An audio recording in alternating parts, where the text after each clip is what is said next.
Okay, so you know the title. HOA Karen tried to tow my car from my own driveway, so I got her arrested. It sounds pretty wild, right? And trust me, it was. To give you the whole picture, we need to set the stage. It all started in the lovely, if slightly beige, suburb of Meadow Creek Estates. Think manicured lawns, identical mailboxes, and a whole lot of rules. That's where Sarah, bought my first house a few years ago. Meadow Creek seemed perfect at first. Quiet streets, good schools, a community pool, the whole 9 yards. And for the most part, it was great. The neighbors were friendly enough, we had annual block parties, mandatory attendance, of course, thanks to the HOA, and things were generally peaceful. The Homeowners Association, or HOA, was, well, an HOA. They were mostly concerned with things like lawn height, approved paint colors, and holiday decoration regulations. You know, the usual stuff. We'd had a few minor run-ins, nothing major. One time, they sent me a strongly worded letter because my trash cans were visible from the street for a whole 30 minutes after trash day. Another time, they dinged me because my Christmas lights were up a week too long.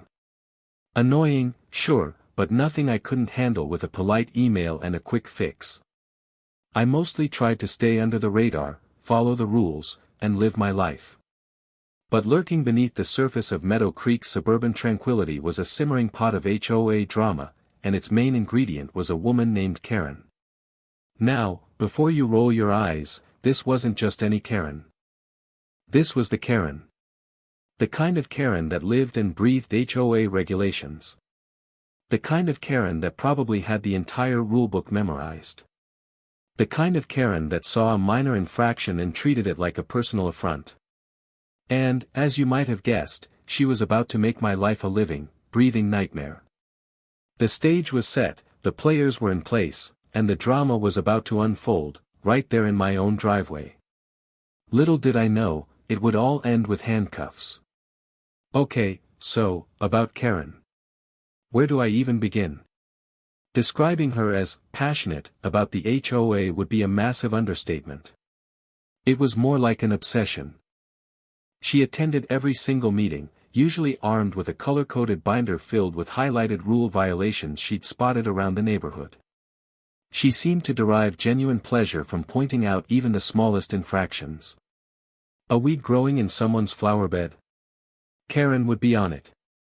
A slightly faded welcome mat? Karen would take a picture and send it to the HOA board. A basketball hoop left out overnight? You guessed it, Karen was there. She was a middle-aged woman, always impeccably dressed, usually in a crisp pantsuit and sensible shoes. Her hair was perfectly coiffed, and she always wore a pearl necklace.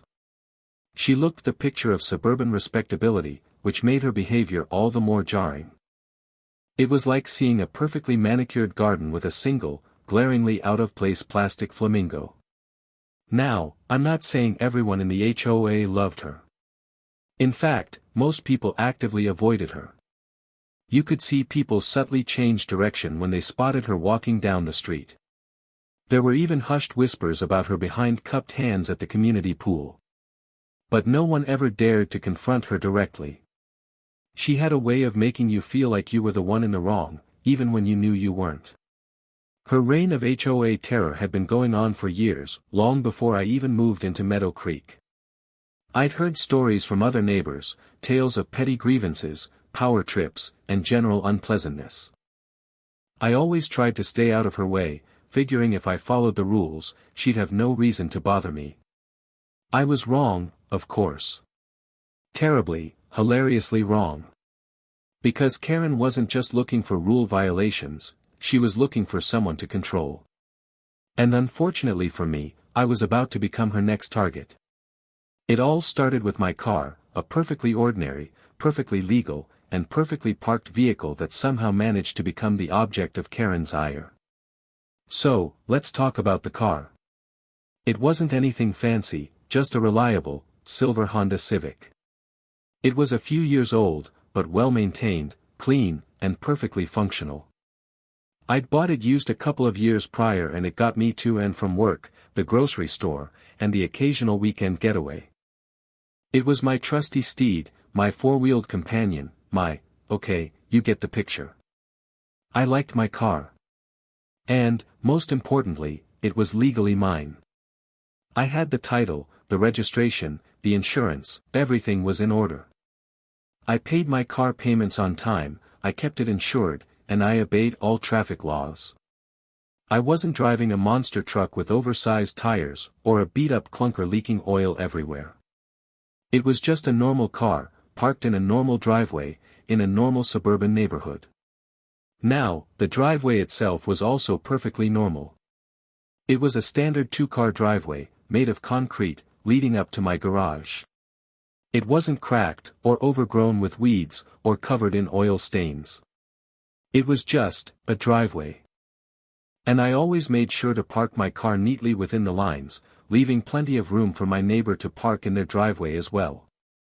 I'm emphasizing all of this because, in Karen's mind, my perfectly ordinary car parked in my perfectly ordinary driveway was apparently a grave offense.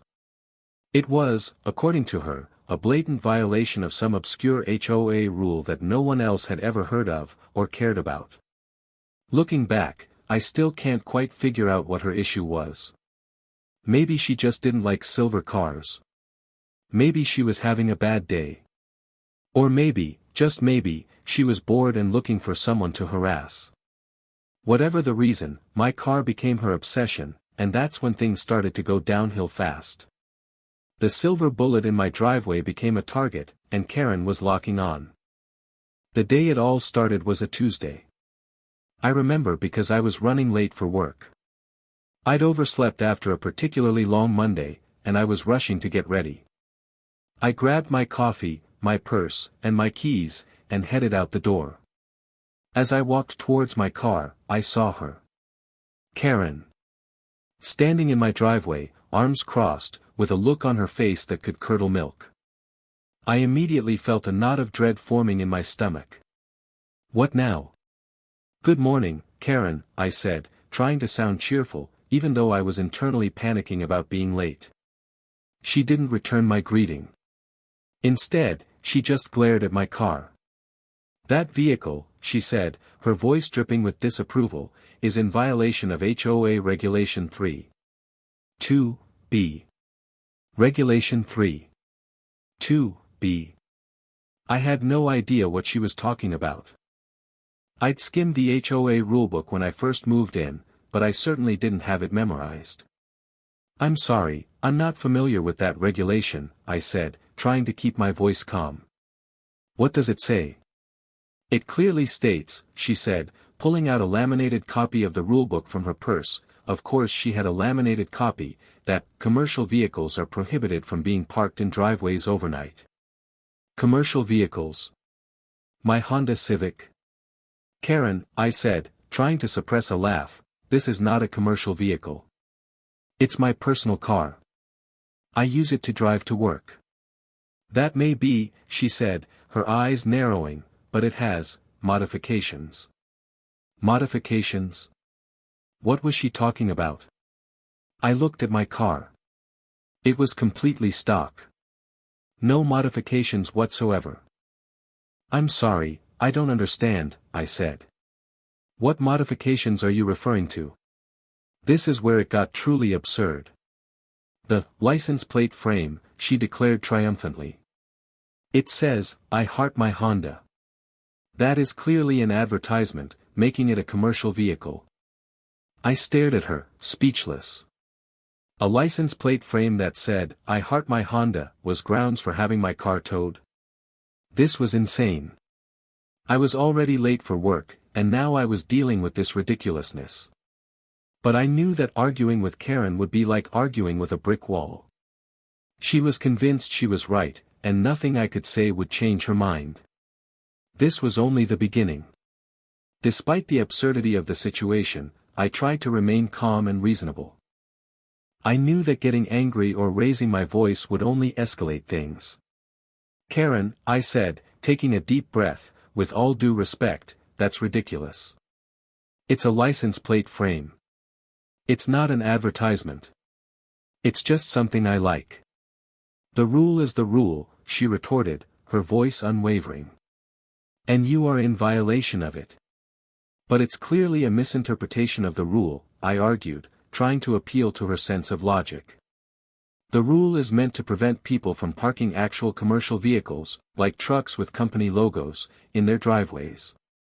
It's not meant to target people with harmless license plate frames. I even tried to inject a little humor into the situation. Come on, Karen, I said, with a small smile. Do you really think my little Honda Civic is a threat to the aesthetic harmony of Meadow Creek Estates? But she wasn't buying it. Her face remained stern, her eyes cold. I have already reported this violation to the HOA, she said, pulling out her phone. They will be sending you a notice. A notice? I exclaimed, my patience starting to wear thin. Karen, this is insane. It's a license plate frame. You're going to get me a notice from the HOA over a license plate frame? It's about upholding the standards of our community, she said, her voice righteous. We all have to follow the rules.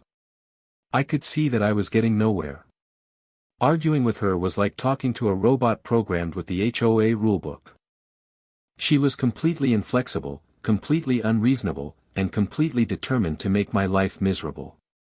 I realized that I needed to change tactics. I couldn't reason with her, so I would have to find another way to deal with the situation. And I had a feeling that this was just the beginning of a long and drawn-out battle with the HOA Karen. A battle I was now determined to win. But first, I had to get to work. Over the next few days, Karen's behavior escalated from annoying to downright harassing. It wasn't just the initial confrontation anymore. She seemed to be making it her personal mission to document every single violation related to my car. Every morning, as I left for work, I would find her lurking near my driveway, armed with her phone, taking pictures of my car from every conceivable angle. She'd snap photos of the tires, the windshield, the license plate frame, of course, even the rear-view mirror. It was incredibly creepy and unsettling. Then came the notes. At first, they were polite-ish, typed on official-looking HOA letterhead, which I'm pretty sure she just made herself. They reiterated the violation, citing Regulation 3.2b and demanding that I remove the offending license plate frame immediately. But as I continued to ignore her demands, the notes became more aggressive. They were handwritten now, scrawled in angry, red ink on scraps of paper. They called my car an eyesore, accused me of disrespecting the community, and even threatened to have my car towed at my expense. One afternoon, I came home from work to find Karen actually standing in my driveway, blocking my car. When I asked her to move, she refused, saying that she was conducting a visual inspection to ensure that my car was in compliance with HOA regulations. Karen, this is ridiculous, I said, my voice trembling with anger. You can't just stand in my driveway and harass me like this. I'm going to call the police. Go ahead, she sneered. They'll tell you that you're the one in violation. That's when she really crossed the line. She started yelling, accusing me of being a bad neighbor, of lowering property values, and of generally ruining the community. She said that my car was an embarrassment and that I should be ashamed of myself. It was a full-blown, screaming match in the middle of my driveway, with all the neighbors watching from their windows. I was mortified, but I refused to back down. I stood my ground and told her that she was the one who was being unreasonable and that I was not going to remove my license plate frame just because she didn't like it. Finally, after what felt like an eternity, she stormed off, muttering something about how I would regret this. And that's when I knew that this wasn't just about a license plate frame anymore. This was about power, and control, and Karen's desperate need to feel important. And I wasn't going to let her win. The next morning, I woke up with a sense of dread. I knew that Karen wouldn't just let things drop. I was right. As I peeked through my curtains, I saw something that made my blood run cold, a tow truck. It was parked right in front of my house, its flashing lights casting an ominous glow on the street. And standing next to it, with a smug look on her face, was Karen. My heart started pounding in my chest. This couldn't be happening. I threw on some clothes and ran outside, my mind racing. What is going on? I demanded, my voice shaking with anger and disbelief. I told you that you would regret this, Karen said, her voice dripping with satisfaction. I had your vehicle towed. It is in violation of HOA regulations, and I will not tolerate it. I couldn't believe my ears. She actually had the audacity to try to tow my car from my own driveway, over a ridiculous license plate frame. This was beyond insane. This was malicious.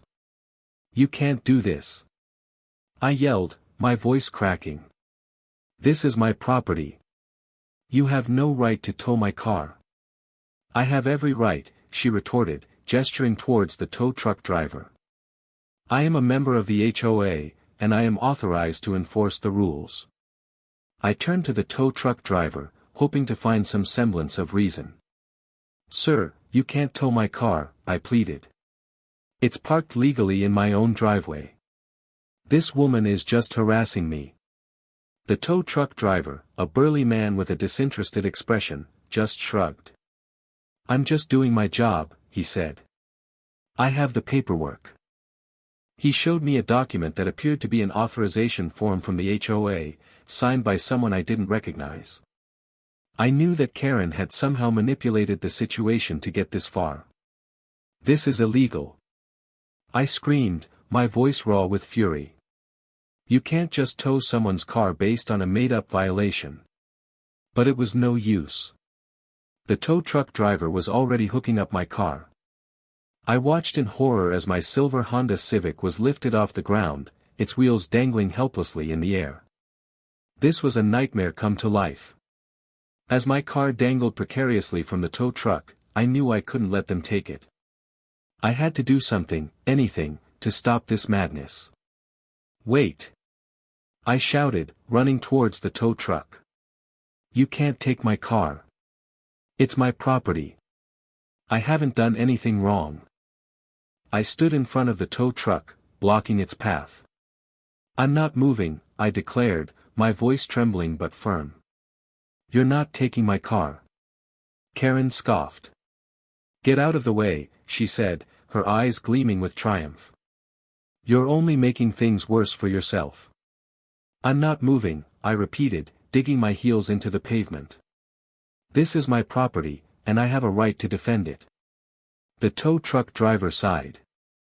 Lady, I don't want any trouble, he said. Just let me do my job. Your job is illegal. I retorted. This woman is harassing me, and you're helping her. You're not towing my car unless you run me over.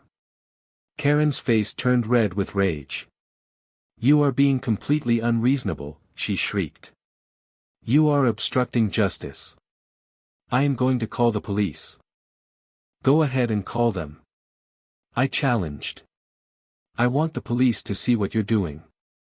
I want them to see how you're abusing your power and harassing me.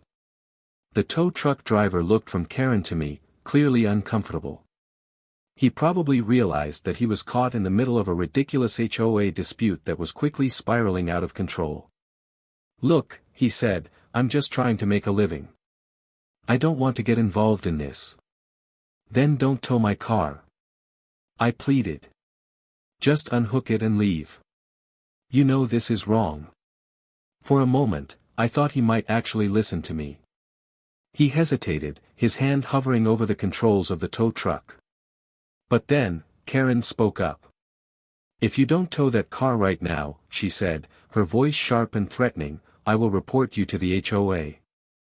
I will make sure you never get another job in this neighborhood again. The tow truck driver's face hardened. He looked at me with a mixture of pity and resignation. I'm sorry, lady, he said. I have to do what she says. And with that, he started the engine. The showdown had begun. With the tow truck engine rumbling, I knew I had to try one last thing. I ran back inside my house, grabbed my car title, my registration, and my insurance card, and raced back outside. I thrust the documents towards the tow truck driver. "Here," I exclaimed, my voice desperate. "Look at these. This proves that this car is mine. It's legally registered in my name. I pay my taxes, I have insurance. I'm not breaking any laws." The tow truck driver glanced at the documents, his expression unreadable. "I see all that, lady," he said. "But it doesn't change anything. I still have the authorization form."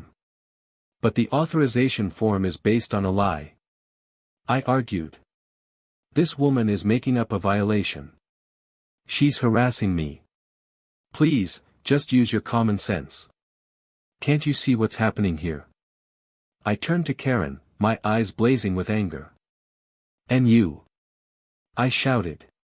"How can you do this? How can you be so cruel and vindictive? This is my car. It's my property. What gives you the right to try to take it away from me?" Karen just smirked. "The rules are the rules," she repeated, like a broken record. "And you are in violation of them. But it's a stupid rule," I yelled. "It's a ridiculous misinterpretation. You're twisting the rules to suit your own petty agenda. You're a bully, Karen. That's all you are." I could see that my words were having no effect on her.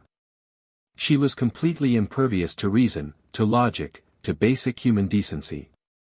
She was locked in her own little world of HOA regulations and power trips, and nothing I could say would break through. The tow truck driver revved the engine again, signaling his intent to proceed.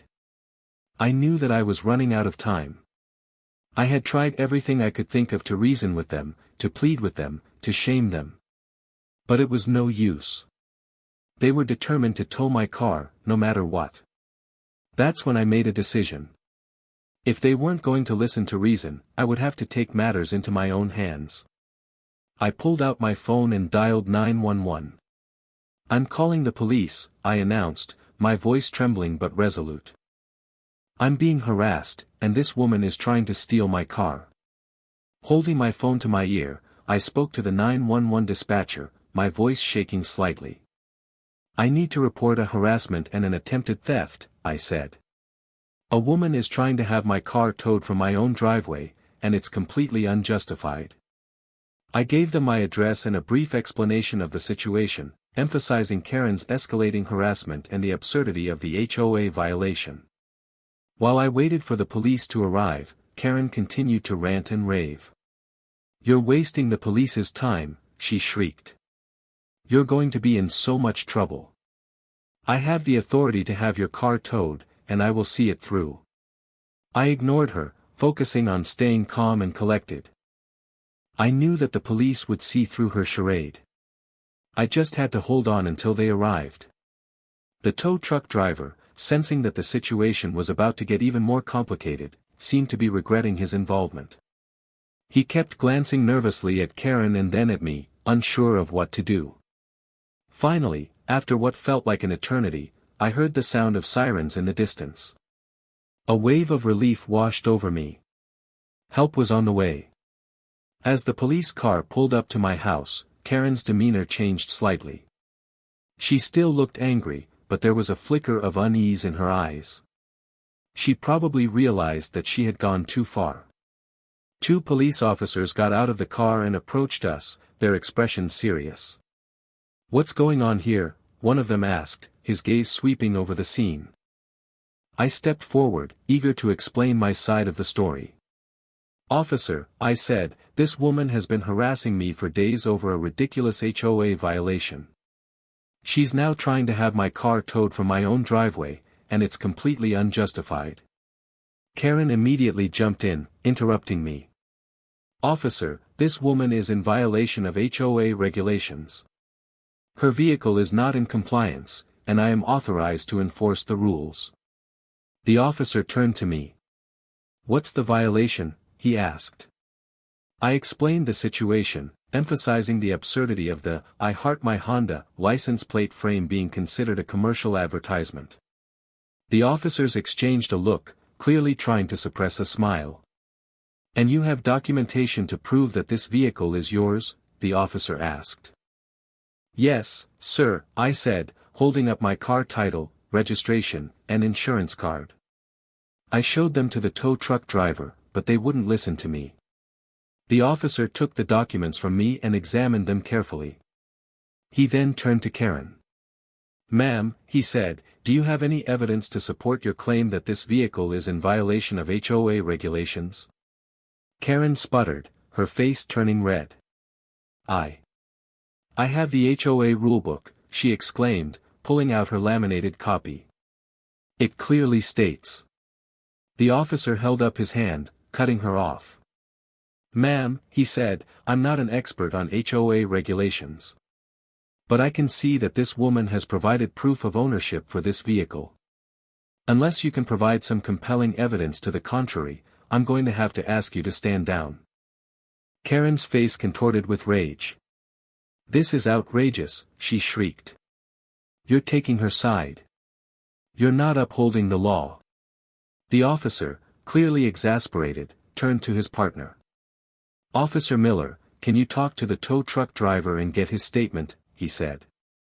I'm going to have a chat with Ms. Karen, is it?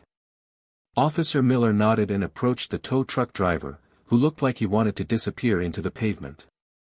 The other officer, meanwhile, led Karen a few feet away, out of earshot, and began to question her. I stood there, watching them, my heart still pounding. I couldn't believe that things had escalated this far. All this over a license plate frame. It was truly absurd. As I waited, I noticed that several of my neighbors were watching the scene from their windows and doorways. Some of them looked sympathetic, while others looked merely curious. I could only imagine what they were thinking. After a few minutes, Officer Miller returned. The tow truck driver says he was hired by the HOA to tow your vehicle, he said.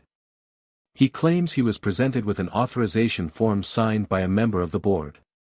That's Karen, I said, pointing to where she was talking to the other officer. She's been harassing me for days. She's obsessed with the HOA rules, and she's twisting them to suit her own agenda. Officer Miller nodded. We're going to get to the bottom of this, he said. Just try to stay calm. Meanwhile, the other officer was still talking to Karen, his voice growing increasingly stern. I could see Karen gesturing wildly and arguing vehemently, but the officer didn't seem to be buying what she was selling. Finally, after what felt like an eternity, the officer walked back towards me, his expression grim. Ma'am, he said, addressing me, we've heard both sides of the story. And after reviewing the documentation and speaking to the witnesses, we've come to a decision. I held my breath, bracing myself for whatever was about to happen. Was I going to have to pay to get my car back? Was I going to be fined by the HOA? Was I going to have to remove my beloved license plate frame? The officer took a deep breath. Ms. Karen, he said, turning to face her, you are under arrest. The words hung in the air, silencing Karen's tirade. Her mouth dropped open, and her eyes widened in disbelief. What? You can't be serious, she stammered. I haven't done anything wrong. Ma'am, the officer said, his voice firm, we have probable cause to believe that you have engaged in harassment and attempted theft. You have repeatedly harassed Ms. Sarah over a minor HOA violation, and you attempted to have her vehicle towed without proper authorization. But I'm a member of the HOA. Karen protested. I'm just trying to uphold the rules. That may be, the officer said, but you don't have the right to harass people and take matters into your own hands. You need to follow the proper procedures and let the HOA handle it. He then turned to Officer Miller. Officer Miller, please place Ms. Karen under arrest. Officer Miller stepped forward and placed handcuffs on Karen's wrists. She started to cry, her perfectly coiffed hair beginning to unravel. This is a mistake, she sobbed. You're ruining my life. As the officers led Karen towards the police car, she turned to me, her eyes filled with hatred. You'll regret this, she shrieked. You haven't heard the last of me. I just stared at her, speechless. I couldn't believe that this was actually happening. After weeks of harassment and intimidation, Karen was finally being held accountable for her actions. The officers placed Karen in the back of the police car and drove away, leaving me standing in my driveway, surrounded by my curious neighbors. The tow truck driver, looking thoroughly embarrassed, quickly unhooked my car and drove off as well. A sense of surreal calm washed over me. It was over. The nightmare was finally over. But as I stood there, watching the police car disappear down the street, I knew that this was just the beginning of a new chapter. I had gotten Karen arrested, but I still had to deal with the aftermath. I still had to face the HOA, and I still had to explain to my neighbors what had happened. And I knew that Karen, even behind bars, would still find a way to make my life difficult. The war was won, but the battle was far from over. After Karen was taken away, the immediate aftermath was a blur. The neighbors, emboldened by Karen's departure, began to approach me, offering words of support and sharing their own, Karen, stories. It turned out I wasn't the only one who had been subjected to her HOA tyranny. Mrs. Davison, who lived across the street, confided that Karen had once threatened to report her for having a slightly overgrown rose bush. Mr. Henderson, from next door, revealed that Karen had left him a nasty note about his lawn being a shade too brown. Even the usually stoic Mr. Peterson, the HOA president, admitted that Karen was a bit much to handle. The atmosphere was almost celebratory, like a weight had been lifted from the entire neighborhood. But amidst the shared relief, I couldn't shake the feeling that this was far from over. The next day, I received a call from the HOA, informing me that I was still in violation of Regulation 3.2b and that I needed to remove the offending license plate frame. I couldn't believe it. Even with Karen in jail, the HOA was still pursuing this ridiculous claim. I decided to fight back. I scheduled a meeting with the HOA board to plead my case and explain the situation. I prepared a detailed presentation, complete with photographs and legal documents, to prove that my car was not a commercial vehicle and that Karen had been acting out of malice. At the meeting, I presented my case calmly and rationally, but the board members seemed hesitant to take a stand against Karen. They mumbled something about following the rules and upholding the standards of the community. That's when I realized that the problem wasn't just Karen.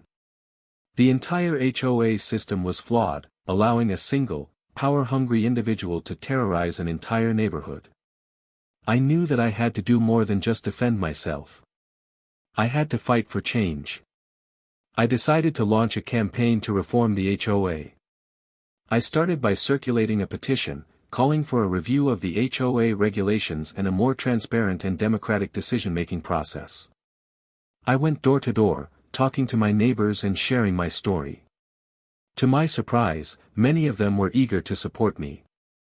They were tired of being bullied by the HOA and were ready for a change. The Karen incident had sparked a rebellion, and I was leading the charge.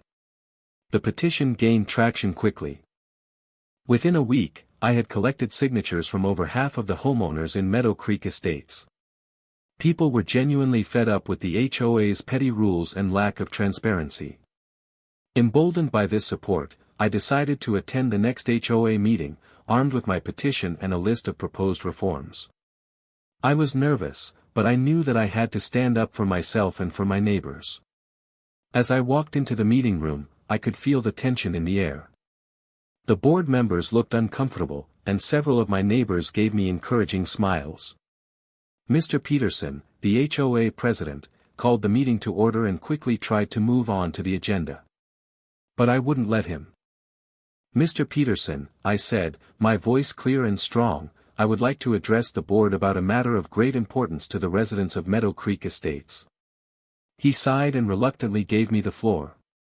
I presented my petition, explained the proposed reforms, and shared my story about Karen and the license plate frame.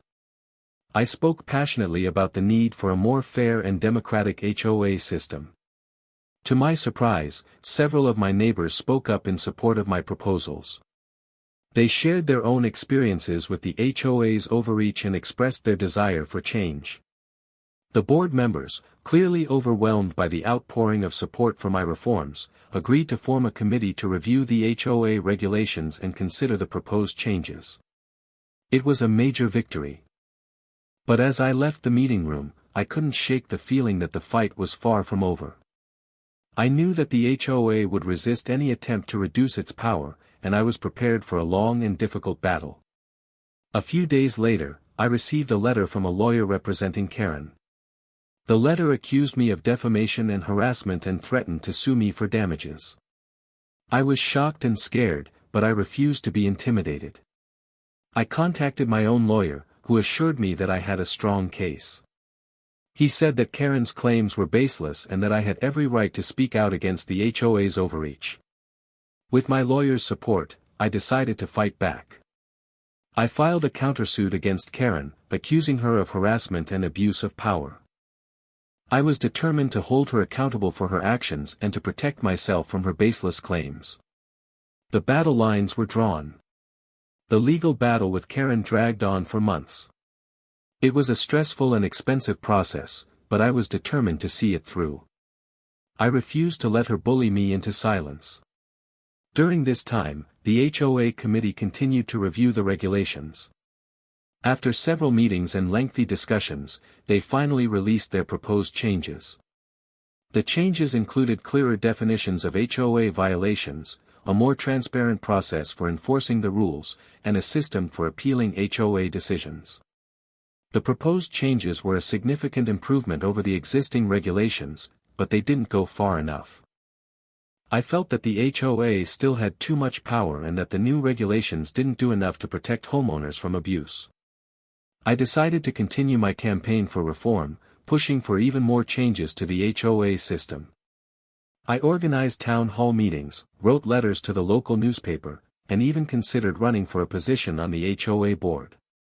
The legal battle with Karen finally came to an end when we reached a settlement agreement. As part of the agreement, Karen agreed to drop her lawsuit against me, and I agreed to drop my countersuit against her. She also agreed to resign from the HOA and to never again contact me or my neighbors. While I was relieved to have the legal battle behind me, I was disappointed that Karen wasn't held fully accountable for her actions.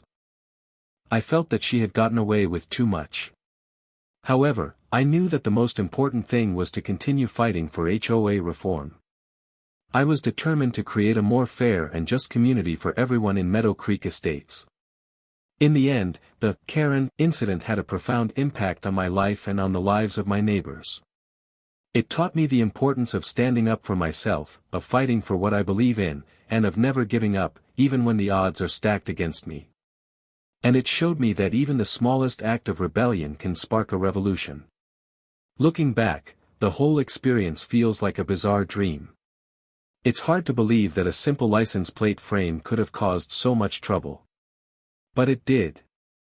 And it taught me some valuable lessons about standing up for myself, fighting for what I believe in, and the importance of community. So, what happened to everyone after that fateful day? Well, Karen, as part of the settlement, moved out of Meadow Creek Estates. I heard rumors that she moved to a gated community in Florida, where she quickly became the president of the HOA. Some people never learn. The HOA, after months of debate and revisions, finally adopted the new regulations. While they weren't perfect, they were a significant improvement over the old ones. The new regulations gave homeowners more rights and protections and made it more difficult for the HOA to abuse its power. As for me, I continued to live in Meadow Creek Estates, but things were different now. I was no longer afraid of the HOA. I knew that I had the support of my neighbors, and I was ready to fight for what was right. I even kept my "I Heart My Honda" license plate frame.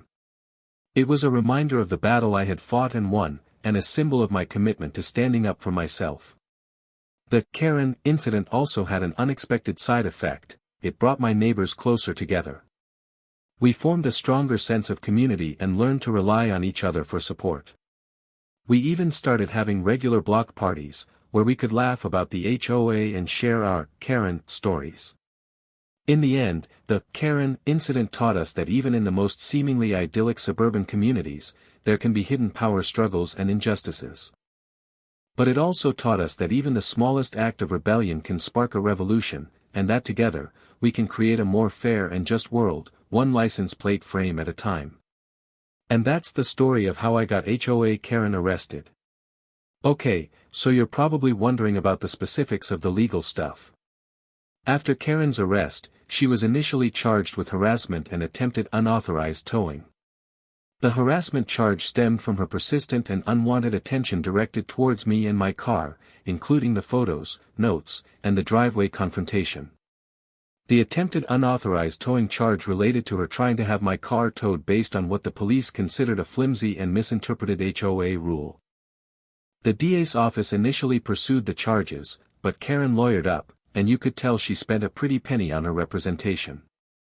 Her lawyer argued that she was simply acting within her rights as an HOA member, enforcing community standards. They painted her as a concerned citizen, not a malicious harasser. It was a pretty ridiculous argument, given her behavior, but they were effective in muddying the waters.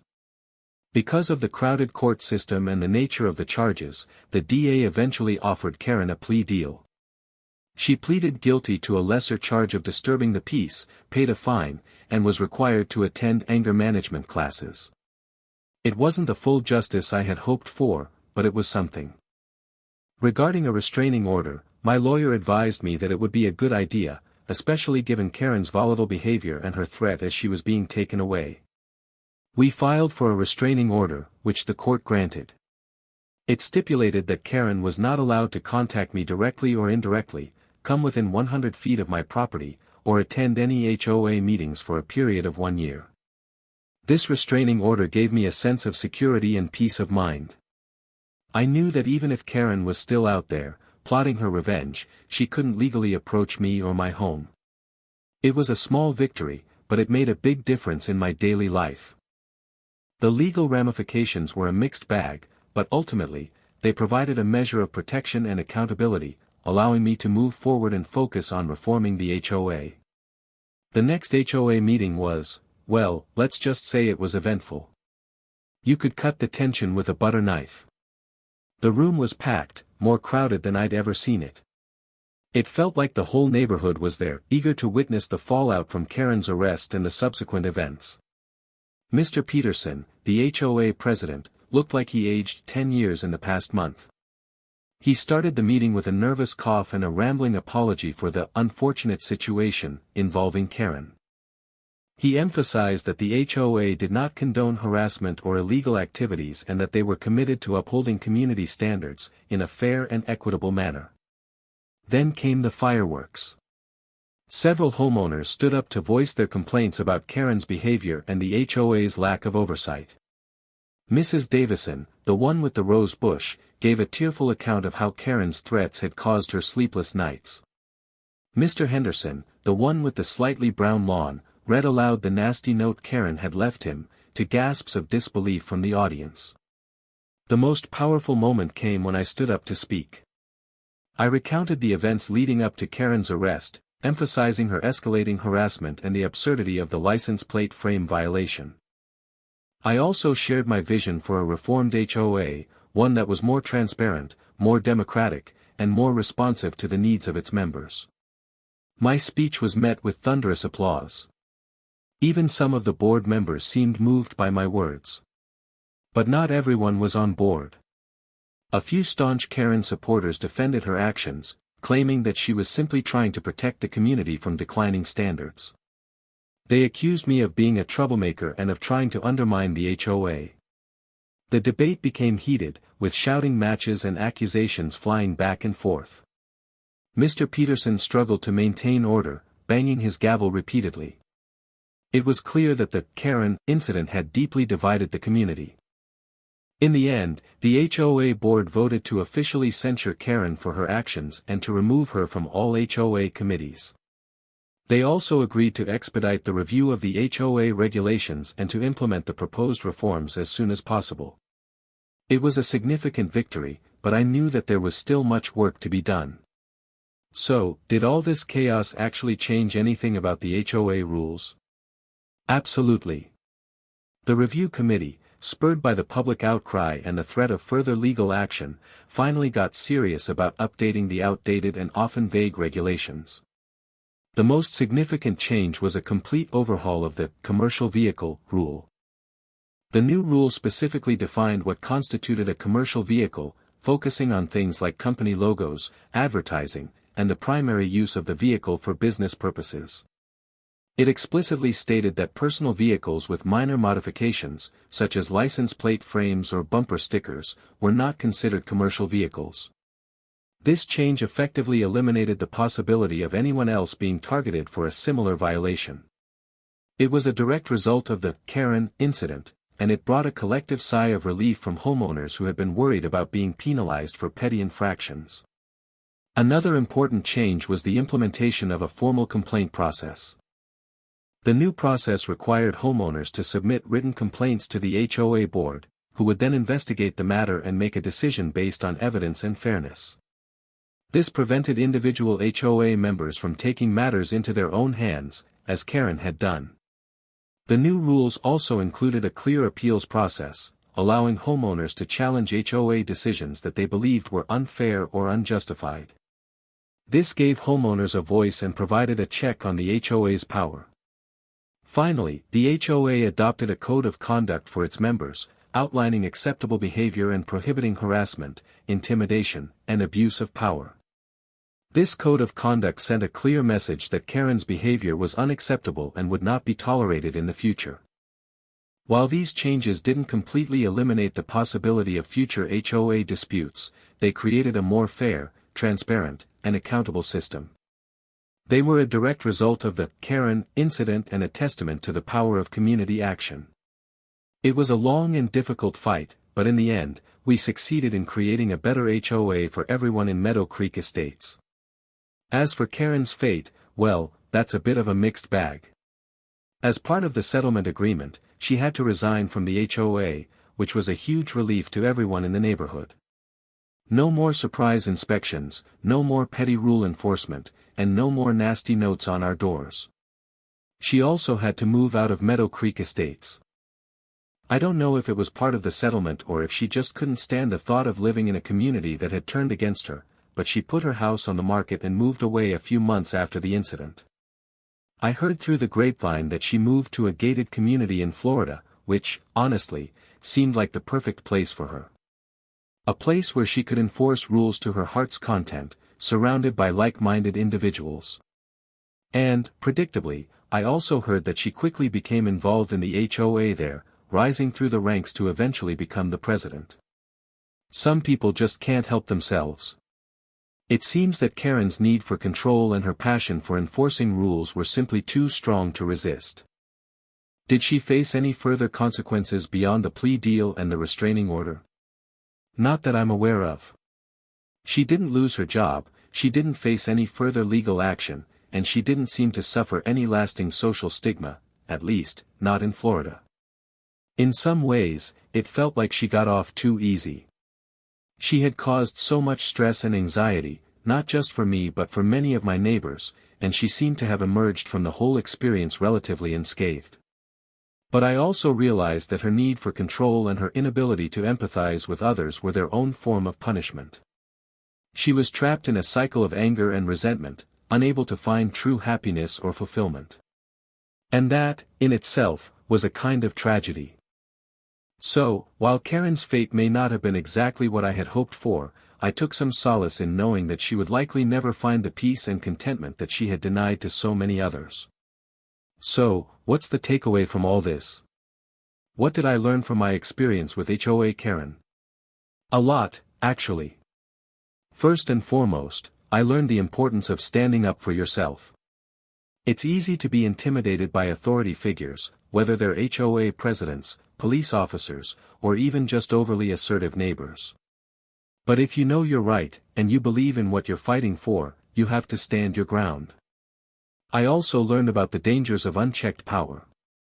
HOAs can be a valuable tool for maintaining community standards and protecting property values, but they can also be used to harass and intimidate homeowners. It's important to have checks and balances in place to prevent abuse of power. This whole situation showed me the power of community. I couldn't have fought Karen and the HOA on my own. It was the support of my neighbors that gave me the strength and courage to keep going. When we come together and stand up for what's right, we can make a real difference.